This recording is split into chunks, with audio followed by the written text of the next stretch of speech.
जैसा कि दोस्तों 17 अप्रैल 2026 को महात्मा गांधी काशी विद्यापीठ के बीएससी 6 सेमेस्टर के जितने भी स्टूडेंट हैं उनका जूलॉजी का फर्स्ट पेपर जिसका टाइटल है इवोल्यूशनरी एंड डेवलपमेंटल बायोलॉजी, तो ये पेपर होने वाला है।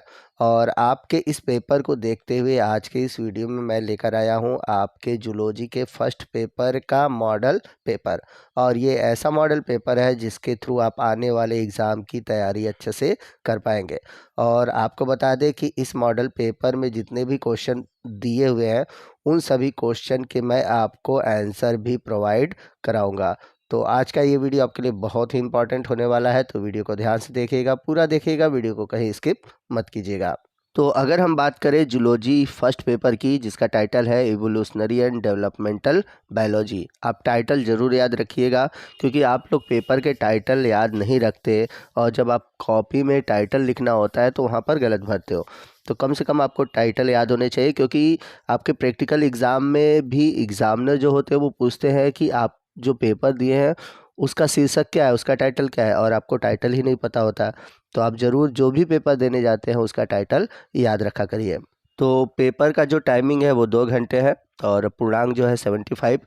चलते हैं पेपर के पैटर्न की ओर। तो सेक्शन ए जिसमें कि आपसे very short answer type question यानी कि अति लघु प्रश्न पूछे जाएंगे और हर एक क्वेश्चन जो है आपके 2 नंबर का होगा। कुल 10 क्वेश्चन दिए होंगे जिसमें से केवल आपको 5 क्वेश्चन ही अटेम्प्ट करने हैं और आपको क्वेश्चन का जो आंसर देना है वो मैक्सिमम 50 वर्ड्स में देने हैं। तो आइए चलते हैं क्वेश्चन की ओर। तो पहला क्वेश्चन है स्टेम सेल यानी कि मूल कोशिका। तो आइए समझते हैं कि स्टेम सेल होता क्या है, इस क्वेश्चन का आंसर क्या है। तो अगर हम बात करें स्टेम सेल की तो स्टेम सेल एक प्रकार के अनडिफरेंशिएटेड बायोलॉजिकल सेल होते हैं जो कि डिफरेंशिएटेड स्पेशल टाइप के सेल में बदल सकते हैं। कहने का मतलब ये है कि अगर किसी का हाथ कट जाता है तो ये ऐसे सेल होते हैं कि वो फिर से हाथ के जितने भी सेल होते हैं उनको रीजनरेट कर पाते हैं। तो ये जो सेल है स्टेम सेल, इस पे अभी रिसर्च चल रहा है और ये माना जा रहा है कि आने वाले समय में अगर किसी के ऑर्गन डैमेज होते हैं तो उसको फिर से स्टेम सेल के थ्रू रीजनरेट किया जा सके।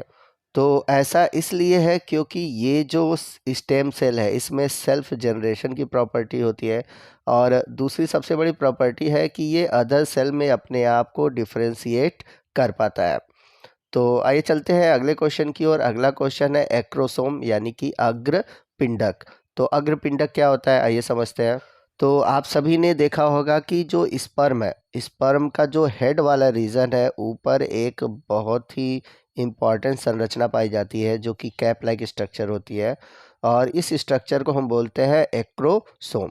तो एक्रोसोम होता क्या है कि ये जब फ्यूज़ करता है ओवा से तो ये ओवा की दीवार को गलाने का कार्य करता है, यानी कि जो अंडाणु होता है अंडाणु की दीवार जब तक गलेगी नहीं तब तक स्पर्म और ओवा के न्यूक्लियस आपस में फ्यूज नहीं होंगे। तो एक्रोसोम वाले रीजन में एक एंजाइम पाई जाती है जिसका नाम है हाइलोरुनिडेज और यही एंजाइम ओवा की दीवार को गलाने का कार्य करता है। आइए चलते हैं अगले क्वेश्चन की ओर। अगला क्वेश्चन है कार्बन डेटिंग। तो बात आती है कि कार्बन डेटिंग है क्या। तो आप सभी ने जब पैलियो बॉटनी पढ़ा होगा या फिर जीवाश्म विज्ञान के बारे में पढ़ा होगा तो आपने देखा होगा कि जो फॉसिल्स है या फिर रॉक्स है उनकी जो एज है उसको डिटरमाइन करने के लिए हम एक तरीके का यूज़ करते हैं जिसे हम बोलते हैं कार्बन डेटिंग। और कार्बन डेटिंग में हम कार्बन 14 यानी कि जो कार्बन का एक आइसोटोप है उसका यूज़ करते हैं और इसके थ्रू हम ये पता करते हैं कि अर्थ पे पाए जाने वाले जो मटेरियल है उनकी एज क्या है। तो आप सभी ने देखा होगा कि जब भी कोई फॉसिल्स मिलता है तो वैज्ञानिक बताते हैं कि इसका जो इवोल्यूशन है यानी कि ये कब आज से पहले कितने साल पहले था, तो ये कैसे पता चलता है, वो पता चलता है कार्बन डेटिंग के थ्रू। और आपको बता दें कि कार्बन 14 का जो हाफ लाइफ होता है वो होता है 5730 ईयर। आइए चलते हैं अगले क्वेश्चन की ओर। अगला क्वेश्चन है क्वेसर वेट यानी कि क्वेश्चन नंबर 4 जो है वो क्वेसर वेट्स के बारे में पूछा है। तो आप सभी ने जब ओरिजिन ऑफ लाइफ पढ़ा होगा तो वहाँ पर क्वेसर वेट्स टर्म आया होगा। तो आइए समझते हैं कि क्वेसर वेट्स होता क्या है।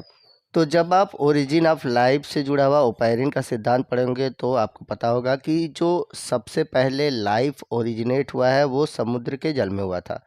तो उस समय क्या हुआ कि एक स्फेरिकल लिक्विड लाइक ड्रॉपलेट बना और इसमें प्रोटीन न्यूक्लिक एसिड था और इसी सॉल्यूशन को बोला गया क्वेसर वेट्स।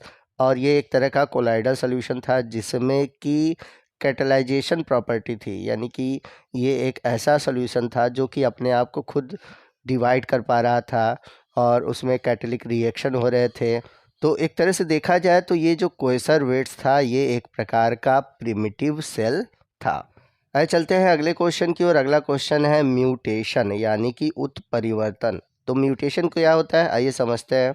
तो जो म्यूटेशन होता है वो एक प्रकार से सडन चेंज होता है, यानी कि अचानक होने वाला परिवर्तन है जो कि आपको क्रोमोसोम या फिर डीएनए में देखने को मिलता है।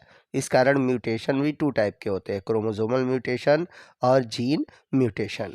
म्यूटेशन से जुड़ा हुआ आपसे एक क्वेश्चन है कि म्यूटेशन सब जो टर्म है वो सबसे पहले किसने दिया था और इसको सबसे पहले किस प्लांट में या फिर एनिमल में डिस्कवर किया गया था। तो ये जो आंसर है आप हमें कमेंट करके बताएंगे। अगर आपको आंसर नहीं पता होगा तो आप कमेंट करिएगा, मैं इसका आंसर आपको वहीं कमेंट बॉक्स में बता दूंगा। आइए चलते हैं अगले क्वेश्चन की ओर। अगला क्वेश्चन है एम्फीमिक्सिस। तो एम्फीमिक्सिस क्या होता है आइए समझते हैं।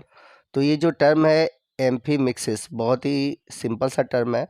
तो नॉर्मली जब मेल और फीमेल गैमिट फ्यूज़ होते हैं सेक्सुअल रिप्रोडक्शन के दौरान तो उसी को हम बोलते हैं एम्फीमिक्सिस। अगला क्वेश्चन है मास एक्सटिंक्शन यानी कि सामूहिक विलोपन। तो क्वेश्चन नंबर 8 आइए देखते हैं इसका आंसर क्या होगा।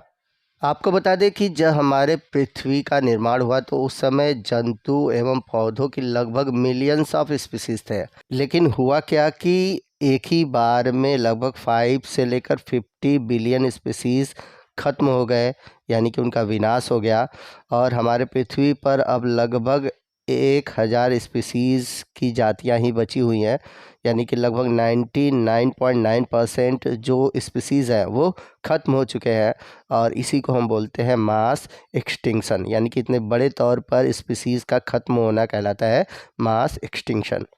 चलते हैं अगले क्वेश्चन की ओर। क्वेश्चन नंबर 9 है एनालॉगस आर्गन यानी कि अनुरूप अंग। तो बहुत इंपॉर्टेंट टॉपिक है एनालॉगस और होमोलॉगस आर्गन्स, लगभग दोनों ही एग्ज़ाम में पूछे जाने वाले क्वेश्चन हैं, तो आप दोनों ही याद रखिएगा। तो अगर हम बात करें एनालॉगस ऑर्गन्स की तो ऐसे ऑर्गन जिनके फंक्शन सेम होते हैं, लेकिन अगर उनके हम एनाटॉमिकल स्ट्रक्चर को देखें तो उनमें आपको डिफरेंस देखने को मिलेगा। जैसे अगर आप बैट, बर्ड और बीज या फिर फ्लाई के विंग्स को देखें तो उनका एनाटॉमी अलग है, ठीक है, यानी कि सबके विंग्स में आपको डिफरेंस दिखेगा एनाटॉमिकली, लेकिन फंक्शन अगर देखा जाए तीनों का तो तीनों के विंग्स का फंक्शन क्या है, उड़ने में मदद करना है। तो ऐसे ऑर्गन्स जिनके फंक्शन सेम होते हैं लेकिन एनाटॉमिकली डिफरेंस होते हैं, ऐसे ऑर्गन्स को हम बोलते हैं एनालॉगस ऑर्गन्स। चलते हैं अगले क्वेश्चन की ओर। अगला क्वेश्चन है विजडम टीथ यानी कि अकल दांत। तो विजडम टीथ क्या होता है इसके बारे में समझते हैं। तो अगर हम बात करें विजडम टीथ की तो आपको बता दें कि ये ऐसी दांत होती है जो कि लैक ऑफ स्पेस, यानी कि दांतों के जो गम्स होते हैं और जो दांत होते हैं उनमें जगह न होने की वजह से ये दांत जो होते हैं ये कभी कभी निकल नहीं पाते। और दूसरा रीज़न ये माना जाता है कि ये एक प्रकार से इवोल्यूशनरी रीज़न है, ठीक है ना, यानी कि हमारे जो पास्ट है उस समय ये तीर्थ जो होता था इसका यूज़ होता था, लेकिन समय के साथ इसका यूज़ कम हो गया, जिसकी वजह से ये जो दांत है ये एक प्रकार के अवशेषी अंग के रूप में हो गया, जिसे हम विजिडम टीथ के नाम से जानते हैं।